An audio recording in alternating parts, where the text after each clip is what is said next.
तो प्रीवियसली हम देखे थे कि सू एंड उसके क्लास के सभी स्टूडेंट्स रूइंस के अंदर टेलीपोर्ट हो जाते हैं, जहाँ भी सू अपने जान को बचाने के लिए ज़ॉम्बीज से लड़ाई करता है और उसे पता चलता है कि रूइन से बाहर निकलने का एक ही रास्ता है, जो है फाउंडेशन आई को ढूंढना। उसके बाद से स्टोरी कंटिन्यू होता है एंड हम देखते हैं कि सू सबके सामने सभी ज़ॉम्बीज को खत्म कर देता है एंड उनका वेपन्स कलेक्ट कर रहा होता है। तब नेटवर्क के एक मेंबर सू को पूछता है वो लूसू है क्या, जिसे सुनकर सू पूछता है वो उसे कैसे जानता है एंड वो बताता है कि उसके ग्रुप में कुछ स्टूडेंट्स लुओ सिटी से है। सू अपने वेपन्स को उनसे छिपाने की कोशिश करता है, लेकिन तब वो बताता है कि वे ऑर्डिनरी वॉरियर्स हैं, सो वे उसके वेपन्स नहीं ले पाएंगे। उसके बाद सू ये ना रियलाइज करके कि उसने फाइट को जल्दी खत्म कर दिया है, वो पूछता है कि उनके ग्रुप क्या कर रहे थे जब वो अकेले लड़ाई कर रहा था। इतने सारे लोगों को देख के सू सोचता है कि वो ये वेपन्स तो उन्हें फ्री में नहीं दे सकता है, क्योंकि वे लड़ाई में हेल्प नहीं किए थे। और सू तब रियलाइज करता है कि वो अकेले इतने सारे वेपन्स को भी नहीं इस्तेमाल कर पाएगा, इसीलिए सू वेपन्स को उन्हें 999 में बेचना शुरू करता है। इसे देख के उसका फास्ट कस्टमर आता है और उससे कहता है कि उसके पास कोई कैश नहीं है, सो वो बाहर निकलने के बाद पे कर देगा। सू उसे मना कर देता है, लेकिन उसे कैश के बदले उसका पेंडेंट मांगता है, जिससे वो निराश होकर चला जाता है। हालांकि तब और एक बंदा आके एक मूल्यवान घड़ी को ऑफर करता है, जिससे सू खुशी से स्वीकार कर लेता है एंड उसे एक तलवार देता है। इसके बाद और भी लोग आते हैं कुछ कीमती चीज दे के हथियार लेने के लिए। सू चिल्ला के बताता है कि रूइंस के जितने अंदर जाओगे उतना डेंजरस होने वाला है, अगर एक हथियार पकड़ोगे तो ज्यादा सेफ फील करोगे। सू एक बंदे को कैश के बदले जंग लगी एक पुरानी कुल्हाड़ी देता है, जिसको वो कहता है कि उसने अपनी जान को बिल्कुल जोखिम में नहीं डाला है, सो उसे कोई तलवार की जरूरत नहीं है। सू उससे उस कुल्हाड़ी से एक पत्थर को काट के दिखाता है, जिससे वो बंदा इम्प्रेस होके उस कुल्हाड़ी को खरीद लेता है। उसके बाद सब रूइंस के कोर के तरफ चलते हैं। कुछ देर चलने के बाद वहाँ का टेम्परेचर गिरने लगता है एंड सू पूछता है कि क्या वे कोर के करीब हो रहे हैं एंड उस ग्रुप का लीडर कहता है हाँ, एंड वो तब बताता है कि सारे स्टूडेंट्स सेफ है, सिर्फ कुछ नेटवर्क के लोग ही मारे गए हैं। सू तब पूछता है कि क्या अपने जान को देख के स्टूडेंट्स को बचाना वर्थ इट है, एंड उनका लीडर एक्सप्लेन करता है कि अगर वो सोच रहा है कि क्या ये वर्थ इट है तो वो पहले ही हार चुका है। कुछ दूरी के बाद सब ब्रेक लेते हैं एंड तब सू देखता है कि नेटवर्क के लोग बहुत भूख में हैं। सू उन्हें अपना एप्पल्स देता है और बताता है कि ये एप्पल सभी के लिए काफी होगा एनर्जी रिस्टोर करने के लिए। फ्रूट को डिवाइड करके खाने के बाद वे आश्चर्य हो जाते हैं ये देख के कि उनका भूख थकान मिट गया है। तभी कुछ स्टूडेंट सू के पास आके कहते हैं कि उन्हें ये क्यों नहीं मिला, और सू उन्हें बताता है कि उसने उन लोगों को फ्रूट्स दिया है जिन्होंने अपने लाइफ को रिस्क में डाल के उन्हें प्रोटेक्ट किया है। हालांकि जब एक बंदा आके उसे एक मूल्यवान घड़ी के बदले फ्रूट्स मांगता है, तब सू उसे आसानी से फ्रूट्स दे देता है। सभी स्टूडेंट सू के बारे में बात करते हैं कि वो कितना लालची है और वो केवल पैसे के लिए जीता है, जिससे सुन के सू कहता है कि वे कभी गरीब नहीं रहे होंगे। तभी बहुत सारे स्पिरिट्स दिखाई देने लगते हैं और सू नोटिस करता है कि ये लूसिया के स्पिरिट के जैसे सिमिलर है। सू का तलवार जिसका नाम है कॉर्प्स डॉग उन स्पिरिट से रिएक्ट करके बाहर निकलने का कोशिश करता है, लेकिन सू उसे बाहर निकलने को नहीं देता है, क्योंकि वो इसे सबके सामने नहीं दिखाना चाहता है। तब स्पिरिट्स उन पे अटैक करने जा रहे होते हैं, लेकिन तब वे सू को देख के वहाँ से डर के भाग जाते हैं। सू को तब पता चलता है कि कॉर्प्स डॉग उनका एनिमी है, क्योंकि लूसिया के पिग ने भी सिमिलर रिएक्शन दिया था। उसके बाद वे सब रूइंस के कोर में पहुंचते हैं, जहाँ पे उन्हें और भी स्टूडेंट्स मिलते हैं। वहाँ पे एक बंदा बताता है कि वे सब चाव के वजह से जिंदा है एंड चाव ने उन्हें वेपन्स भी दी है, क्योंकि उसके लिए एक स्पीयर एंड एक तलवार ही काफी है। तब वो बंदा सू को देखता है बहुत सारे वेपन्स पकड़े हुए एंड वो पूछता है कि वो मास्टर कौन है। उसके बाद सू वहाँ पे भी अपना बिजनेस चालू कर देता है एंड वेपन्स को खरीदने के लिए लोगों का भीड़ वहाँ पे भी लग जाता है। हालांकि तब उसे नेटवर्क के एक मीटिंग में शामिल होने के लिए बुलाया जाता है। सू फुल ज्वेलरी से कवर होके स्टाइल से आता है एंड मिस्टर फे उसे एक सी लेवल मेंबर से इंट्रोड्यूस कराते हैं, जिसका नाम है यूटंग, जो कि लीसाओ के प्लेस में कमांडर है। एंड वो बताता है कि सू एंड चाओ सबसे अच्छे कर रहे हैं एंड वो होप करता है कि वे उसके कमांड्स को फॉलो करेंगे। यूटंग तब एक फ्लाइंग तलवार निकालता है एंड मिस्टर फे बताते हैं कि ये ब्लॉड से बना हुआ है, जिससे सिर्फ सी लेवल के अवेकनर्स से यूज कर सकते हैं। सू तब पूछता है कि क्या किसी के पास एक से ज्यादा तलवार हो सकते हैं, और मिस्टर फे बताते हैं कि इससे उसका ब्लड सप्लाई कम हो जाएगा। हालांकि सू को राहत मिलती है, क्योंकि उसके कॉर्प्स डॉग को किसी भी चीज की जरूरत नहीं है। यूटन को उसके तलवार के मदद से पता चलता है कि ये होल 100 मीटर का है एंड वो कहता है कि उन्हें लीसाओ के आने तक वेट करना चाहिए। बाद में सू अपने पॉइंट्स का हिस्ट्री चेक करता है एंड उसे दिखाई देता है कि बिना नाम के 9 लोगों से उसे पॉइंट्स मिला है, जिससे उसे पता चलता है कि उनके बीच 9 स्पाई है। तभी लीसाओ पूरा एक एप्पल के पेड़ के साथ वहाँ पे पहुँचता है। उस पेड़ से स्क्विरल्स का लीडर निकलता है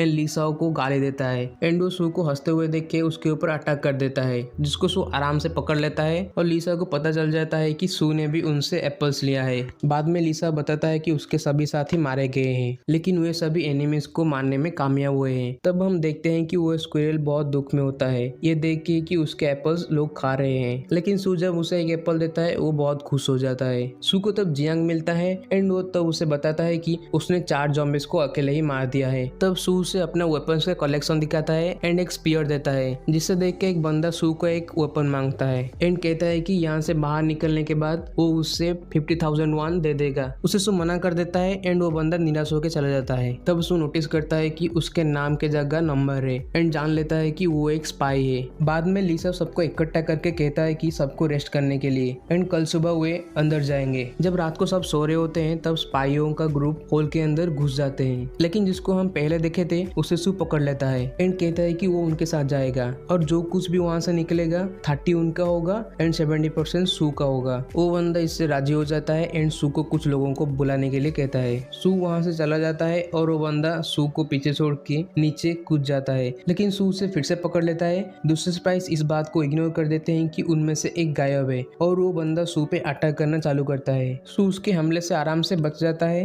एंड जोर से चिल्ला चिल्ला के कहता है कि ये बंदा छिपके होल में घुस के फॉर्मेशन आई लेने का कोशिश कर रहा है। इसे सुन के सब उठ जाते हैं। तभी लिसा उस आदमी के ऊपर हमला कर देता है एंड बताता है कि वो एक स्पाई है। लिसा तब अपना प्लान बताता है कि हम लोग सब सो जाएंगे एंड वो स्पाइस पहले घुस जाएंगे एंड सभी रेस को वो लेंगे एंड हम आखिर में जाके उन्हें पकड़ लेंगे। इसे सुन के सब इम्प्रेस हो जाते हैं, लेकिन सू तब कहता है कि उन्हें उस बंदे को इंटरोगेशन करने के लिए जिंदा रखना चाहिए था। लिसा तब कहता है सभी स्टूडेंट्स स्ट्रांग नहीं है, सो वे सब ऊपर रहेंगे एंड उनका प्रोटेक्शन यूटांग करेगा। यूटांग सभी को इकट्ठा करके बताता है कि उनका प्रायोरिटी है अपने जान को बचाना। वो और भी कहता है कि लिसा बहुत पावरफुल है और ऐसा टाइम आएगा जब वे उसको फॉलो नहीं कर पाएंगे, तो तभी उन्हें अपना ब्रेन का यूज करना होगा। बाद में लिसा सू के पास जाता है एंड कहता है कि ब्रदर तुम्हारे पास तो बहुत सारे घड़ियां हैं जिन्हें पहनकर तुम थक जाते होगे एंड सू कहता है कि नहीं। वो फिर उसके गोल्डन चेन के ऊपर नजर डालता है और सू से फिर से मना कर देता है। तब लिसा सू को एक बिजनेस ऑफर देता है एंड बताता है कि बहुत जल्दी कई सारे रूइंस ओपन होने वाले हैं और सू ने जितने कमाई यहाँ पे की है वो इससे कई ज्यादा वहाँ पे भी कर सकता है। सू एक स्टूडेंट है एंड उसे रूइंस के अंदर जाने नहीं दिया जाएगा, लेकिन लिसा उसे अंदर ले जा सकता है। ये बिजनेस में सू को 10% एंड लिसा को 90% मिलेगा। तब सू बताता है कि उससे अपने जान को जोखिम में डालना पड़ेगा, सो वो डील को 50-50 करने का कहता है। आखिर में लिसा सू के 50-50 ऑफर को एक्सेप्ट कर लेता है और बताता है कि अगर सू वीक निकलेगा तो वो डील को तभी कैंसिल कर देगा एंड सू को कुछ हाइड न करने के लिए कहता है। सू तब कहता है कि वो इतना लालची नहीं है। लिसा उसे एक गोल्ड चेन मांगता है न्यू पार्टनरशिप को सेलिब्रेट करने के लिए, लेकिन सू उसे मना कर देता है। बाद में लिसा सभी को एक मोटिवेशनल स्पीच देता है, लेकिन वो उस कोट को भूल जाता है। उसके बाद सब होल के अंदर घुसते हैं। सू तब देखता है कि वहाँ से लाइट निकल रहा है, लेकिन बाहर से नहीं दिखा दे रहा था। जब वो नीचे पहुँचते हैं तो वे देखते हैं कि बाकी स्पाइस खुद को मार डाले हैं, लेकिन सू तब सोचता है कि ये थोड़ा अजीब है। वे और आगे बढ़ते हैं एंड उन्हें एक छोटा सिटी मिलता है। तभी उनका गेट बंद हो जाता है एंड बहुत सारे स्पिरिट्स उन ग्रीन क्रिस्टल से निकल के उन पे अटैक करने के लिए आते हैं। लिसा तब अपने पावर से कुछ स्पिरिट्स को खत्म कर देता है। मिस्टर फे तब सबको कहते हैं कि स्पिरिट्स उतने स्ट्रांग नहीं है, सिर्फ उनका नंबर ज्यादा है। तब उनका फाइट शुरू हो जाता है, लेकिन जब सू उन स्पिरिट्स के पास लड़ाई करने के लिए जाता है वे उससे भागते हैं, जिससे सू इरिटेट होकर उन स्पिरिट्स पे हमला कर देता है और वो तब नोटिस करता है कि उसके कॉप्स डॉग स्पिरिट्स को ऑब्जर्व कर रहा है। तभी पहले के मरे हुए स्पाई का एक स्पिरिट दिखाई देता है एंड एक बंदे को मार देता है। तब सू सोचता है कि सभी स्पाई मिलके एक रिचुअल किए हैं उनके लीडर को पावरफुल स्पिरिट में कन्वर्ट करने के लिए। लिसा इससे गुस्सा होकर अपने एक पावरफुल स्किल का इस्तेमाल करके सभी स्पिरिट्स को वहां से भगा देता है। तो उन्हें पता चलता है कि उस रिचुअल के सेंटर के आदमी का नाम है जिहाओ, जो कि लेवल डी का था, लेकिन वो अभी लेवल सी का बन चुका है। तभी कॉप्स डॉग सू को लेफ्ट में अटैक करने के लिए कहता है, जहाँ उसे कुछ नहीं दिखाई देता है, लेकिन वो अटैक करने के बाद सरप्राइज हो जाता है ये देख के कि जिहाओ वहाँ था। सब आश्चर्य हो जाते हैं एंड लिसा सू से जानना चाहता है कि उसने ये कैसे किया, लेकिन सू से बताता है कि वो ऐसे ही स्पीयर को घुमा रहा था। तभी कैसल का दरवाजा खुल जाता है एंड वहाँ से जॉम्बीज के आर्मी निकलते हैं। लिसा सबको कहता है कि वो जॉम्बी के लीडर से फाइट करेगा एंड उसका स्पीयर फॉर्मेशन आई हो सकता है। उसके बाद उनका लड़ाई शुरू हो जाता है एंड सू से फिर से जॉम्बीज भी डरने लगते हैं। सू तब सोचता है कि जॉम्बीज बाहर हैं तो कैसल खाली होगा एंड वो अंदर घुस जाता है कुछ कीमती चीज को ढूंढने के लिए। कॉप्स डॉग फिर से सू को बताता है कि जिहाओ पास में है। तब सू को लूसिया उससे नेगेटिव पॉइंट्स मिलते हैं, लेकिन वहाँ पे वॉइस मैसेज भी होता है। जब सू उस वॉइस मैसेज को सुन रहा होता है, जिहा उस पे सरप्राइज अटैक कर देता है, लेकिन सू उससे पहले ही जान लिया होता है एंड कॉप्सटॉक को उससे ऑब्जर्व करने के लिए यूज करता है। इस दौरान बाहर लिसा एंड जॉम्बी के लीडर फाइट कर रहे होते हैं। लिसा तब जॉम्बी लीडर का स्पीयर पकड़ लेता है एंड छोड़ता नहीं है। तब हम देखते हैं कि सू सिटी सेंटर में घुसता है अंदर कुछ कीमती चीज पाने के लिए, जहाँ पे सू कुछ स्टेचूज को पाता है जो उससे अच्छे स्पीयर पकड़े हुए हैं। तभी सब स्टेचू हिलने लगते हैं एंड सू का कॉप्सटॉक बाहर निकलता है एंड सब स्टेचू डर के पीछे हट जाते हैं। सू उन स्टेचू से स्पीयर्स कलेक्ट करता है, लेकिन वो स्टेचू अपने स्पीयर को नहीं छोड़ता है। सू